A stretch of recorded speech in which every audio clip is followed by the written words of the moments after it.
Hi, everyone. My name is Tom Snihur, and I'm a fourth-year medical student from St. George's University School of Medicine. I am so excited to talk with you guys about how to study for STEP exams on the road to applying for residency.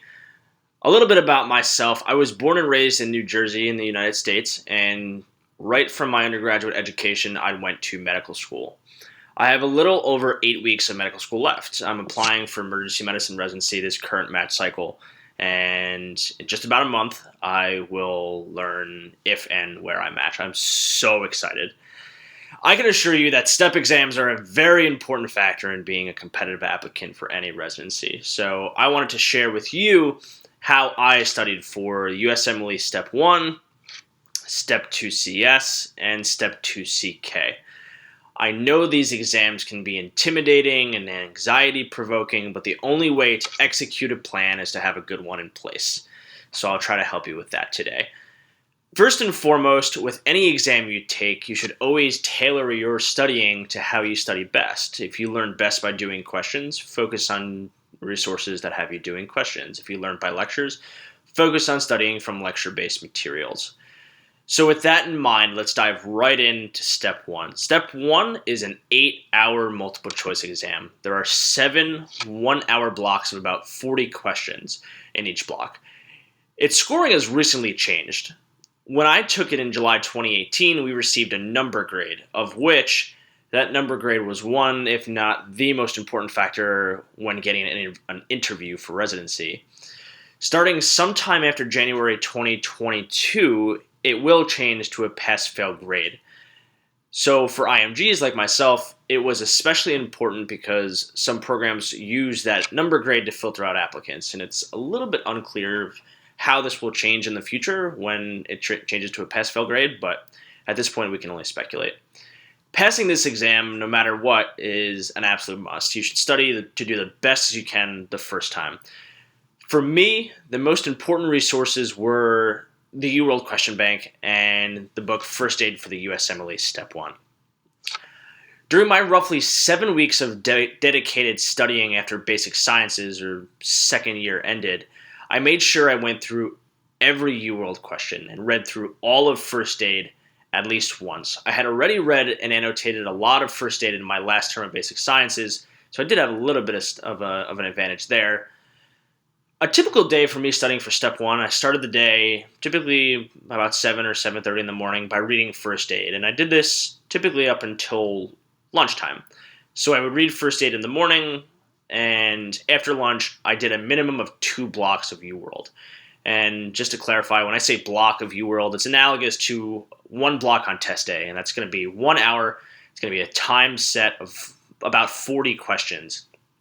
So I would do these blocks without any interruptions or notes in front of me, just like on test day. So I would try to simulate test day conditions when I was doing these blocks. What's so important with these questions from UWorld is quality over quantity, and I can't stress that enough. Quality over quantity. I would much rather go through 100 questions and understand, learn the explanations of why each answer is right or wrong, rather than do 200 and sacrifice some learning. So again, in the morning I read First Aid, and after lunch in the afternoon I would do UWorld blocks, and then after dinner I would take time specifically for certain sections. For example, I did typically an hour of micro review, an hour of biochem review, an hour of pharm. I typically then did either immuno or path from a certain section that I felt I was deficient in. After I did this, it was time to read my SMART book. And I'll touch on that again in a few minutes, on what that is in a few minutes. In addition to using First Aid, in addition to UWorld, I did all the practice tests offered by the NBME. I typically did 1 per week leading up to my exam. I can't stress the importance of these enough. While the score is important, they're meant so you can learn from them and develop test-taking skills. It's not easy to sit down for 8 hours and take a STEP exam. I'll tell you from experience, you have to build endurance, and practice is going to be how you do it. So what would I have changed about my studying looking back? If I had to change something, I might have used UWorld more during basic sciences and then tried to get through it a second time prior to Step 1. Some of my colleagues did this. Again, this is dependent on how you learn. If questions work well for you, then again, taking quality over quantity, try to do UWorld twice, or try to do UWorld once and then do all of the questions you got incorrect again. As a side note, a lot of my colleagues used a resource called Pathoma. It's a popular pathology textbook and lecture series. I personally used it less than most people, but I recommend it if you think you need another resource. It is a very good one. All right, so that was step 1. Now let's move on to step 2, CS. We know CS stands for clinical skills. I took this exam at the latter end of my 3rd year. For this exam, you'll have 12 patient encounters, and you'll do a full history and physical on each of them. You'll discuss with the patient the differentials you're considering, and you'll come up with a shared plan on how to proceed, may that be labs, imaging, etc. And then you also want to counsel them as you deem appropriate. Like if they reveal to you that they smoke, you'll want to counsel them on smoking cessation. After this, you'll write the patient note. I studied by using the book First Aid for the USMLE STEP 2 CS, the 6th edition. This book was phenomenal. It has mock cases and an entire section that tests your ability to quickly create a list of differentials in your head given a chief complaint. And that's what you're going to need to do on test day. If somebody comes in with chest pain, you're going to want 6 or 8 different things in your head that you're going to want to ask questions to rule in or out.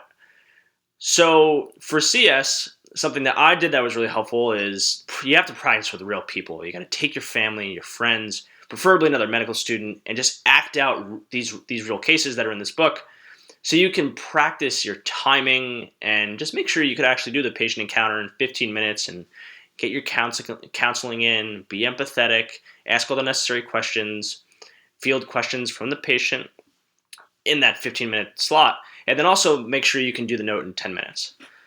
So otherwise, I also took a 1-day Kaplan prep class. This was set up exactly like test day.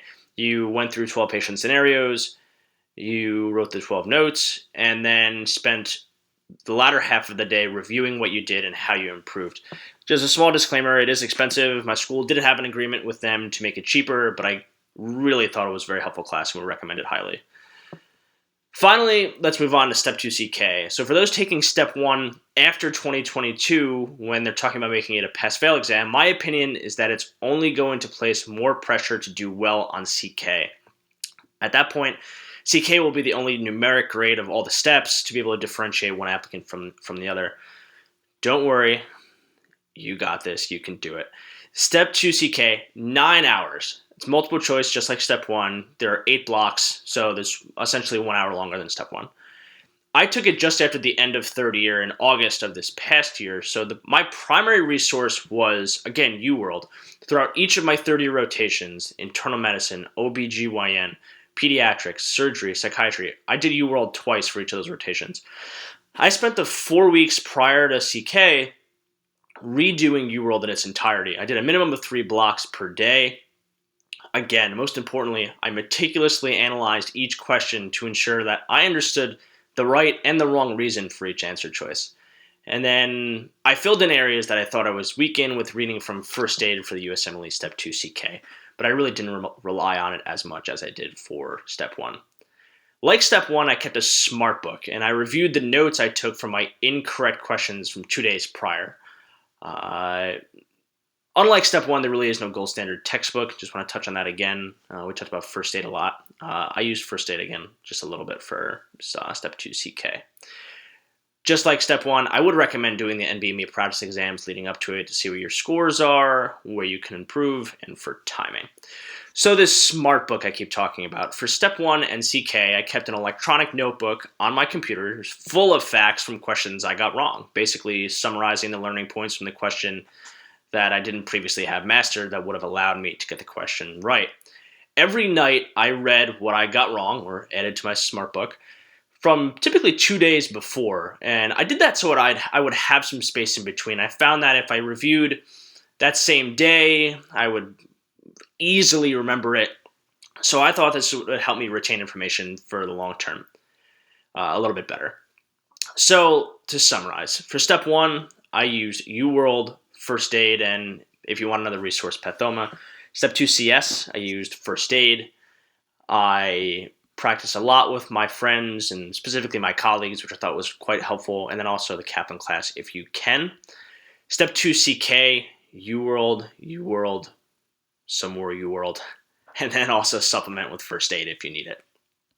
At the end of the day, the key is work hard and also work smart. You're not going to know everything. Just give it your honest hard work and everything is going to work out. I'll leave my email address here in case you have any questions. You're be more than welcome to email me. It's tsnihur@sgu.edu. I wish you the best of luck. Happy studying.